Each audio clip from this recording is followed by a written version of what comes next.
Moi, à la base, je voulais que la ville soit belle pour tous. C'était pour ça que j'ai fait de l'architecture. Et ensuite, j'ai eu un deuxième rêve qui était plus écologique. Je ne savais pas que les deux étaient combinables, où j'ai découvert les alternatives de vie. Enfin, entre guillemets, fait des petits détours dans des communautés alternatives qui n'étaient pas du tout mon monde. Et donc ça a déplacé, on va dire, la question de la beauté. Qu'est-ce qui est beau?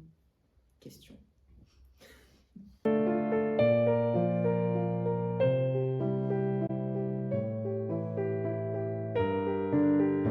Moi, j'ai fait une école d'architecture pendant 5 ans.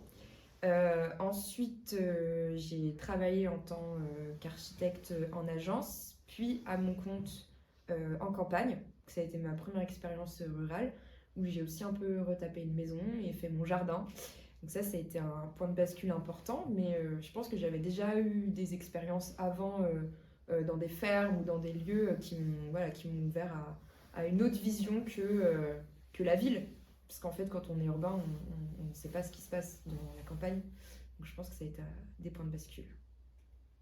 Et maintenant, je fais une thèse en architecture sur la manière dont l'architecte peut contribuer au projet de transition, aux dynamiques habitantes, aux dynamiques des institutions, des collectivités, voilà.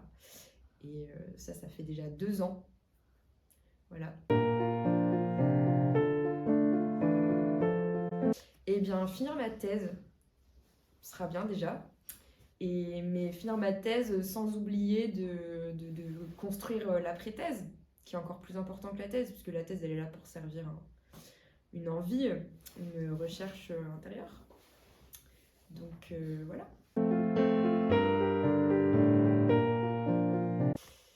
Ah, je suis à la recherche d'un métier qui n'existe pas encore. Donc il faut que je crée mon métier.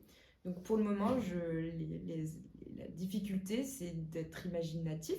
C'est dur d'être créatif en fait pour essayer d'imaginer d'autres manières d'être d'être architecte du vivant, de faire autrement que ce qui existe. Et ça, il y a un long chemin pour trouver ça.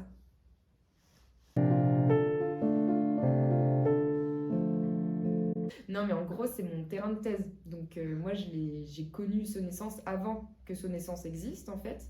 À la base, j'étais. Donc, dans ma thèse, ça serait un peu difficile de revenir sur l'entièreté de la chose, mais en gros, ma thèse, elle est née en partie d'une sollicitation d'une association d'habitants qui s'appelle toujours Saint-Germain en Transition.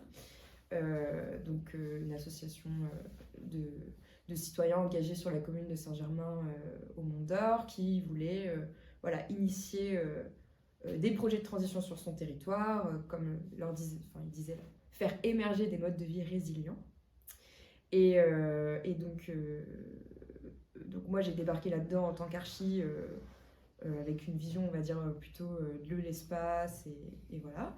Et puis en fait, au bout de quelques mois, on a, dans un grand projet, on va dire, de recherche-action, il y avait une brique qui était dédiée au montage d'une couveuse d'initiative. Bon, après, ce sera plus détaillé par les porteurs de projet, mais en gros, Sonnaissance est née à ce moment-là, et donc, voilà, j'ai vu naître Sonnaissance.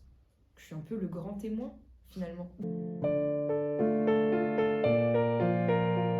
Du coup, oui, je pense que être entrepreneur de sa vie, c'est chercher une forme d'indépendance d'esprit, quelque part, tout en étant en interrelation et avec une certaine distance critique par rapport aux choses.